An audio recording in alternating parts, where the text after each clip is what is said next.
మాసం శుక్లపక్షంలో వచ్చే ఏకాదశిని సర్వ ఏకాదశి లేదా వైకుంఠ ఏకాదశి లేదా ముక్కోటి ఏకాదశి అంటారు. సూర్యుడు ఉత్తరాయణంలోకి ప్రవేశించే ముందు వచ్చే ఏకాదశి వైకుంఠ ఏకాదశి. పురాణ గాథను బట్టి దక్షిణాయనంలో ఆషాఢ శుద్ధ ఏకాదశి అంటే తొలి ఏకాదశి నాడు యోగ నిద్రకు ఉపక్రమించిన శ్రీ మహావిష్ణువు, కార్తీక శుద్ధ ఏకాదశి అంటే ఉత్తాన ఏకాదశి నాడు మేల్కొని, మార్గశిర శుద్ధ ఏకాదశి అంటే వైకుంఠ ఏకాదశి నాడు సర్వ అలంకార భూషితుడై శ్రీదేవి భూదేవి సమేతంగా గరుడ వాహనంపై కొలువుతీరి ఉత్తర ద్వారం గుండా దర్శనమిస్తారు. ఈ దర్శనం ద్వారా మోక్షం సిద్ధిస్తుందనేది భక్తుల ప్రగాఢ విశ్వాసం. మహర్షులు, దేవత, పితృగణాల సైతం ఆనాడు వైకుంఠనాథుడి దర్శనం కోసం వేచి ఉంటారని పురాణాలు చెబుతున్నాయి.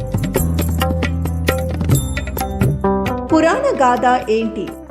కృతయుగంలో మురా అనే రాక్షసుడు దేవతలను, ఋషులను క్రూరంగా హింసించేవాడు. మురా అక్రమాలను భరించలేక దేవతలు శ్రీహరికి తమ బాధలు చెప్పుకున్నారు. ఆ నారాయణుడు మురాసురుడిని వధించడానికి బయలుదేరుతాడు. ఈ విషయం తెలిసిన మురాసురుడు సాగర గర్భంలోకి వెళ్లి దాక్కుంటాడు. దీంతో అతన్ని బయటకు రప్పించేందుకు ఉపాయం పన్నిన నారాయణుడు గుహలోకి వెళ్లి నిద్రపోతున్నట్లు నటిస్తాడు. ఇదే అదునుగా భావించిన మురాసురుడు గృహలోకి వచ్చి మహావిష్ణువును వధించేందుకు కత్తి దూయగానే ఒక శక్తి ఉద్భవించి మురాసురుడిని సంహరిస్తుంది.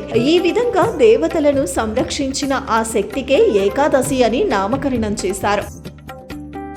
వైష్ణవ ఆల్వారులలో ప్రసిద్ధి చెందిన శ్రీ నమ్మల్వార్లు కూడా ముక్కోటి ఏకాదశి నాడే పరమపదించడం ఒక విశేషంగా చెప్పుకుంటారు. శ్రీ నమ్మల్వారులు ఈ రోజున పరమపదించడం వల్ల శ్రీ వైష్ణవులు అత్యంత భక్తి శ్రద్ధలతో ఏకాదశ వ్రతం ఆచరిస్తారు. ప్రసిద్ధ వైష్ణవ క్షేత్రాలతో పాటు శ్రీ తిరుమల వెంకటేశ్వరుని ఆలయంలోనూ ప్రాతకాలం నుంచే ప్రత్యేక ఉత్తర ద్వారం తెరుచుకుంటుంది. దీనికి వైకుంఠ ద్వారం అని ప్రతీతి. సూర్యుడు ఉత్తరాయణ పుణ్యకాల ప్రవేశానికి ఉత్తర ద్వారం శుభ సంకేతం. దక్షిణాయనంలో మరణించిన పుణ్యాత్ములందరూ వైకుంఠ ద్వారం తెరిచినప్పుడు దాని గుండా స్వర్గంలోకి ప్రవేశిస్తారని పురాణాలు చెబుతున్నాయి. ఆ రోజు ఏం చెయ్యాలి?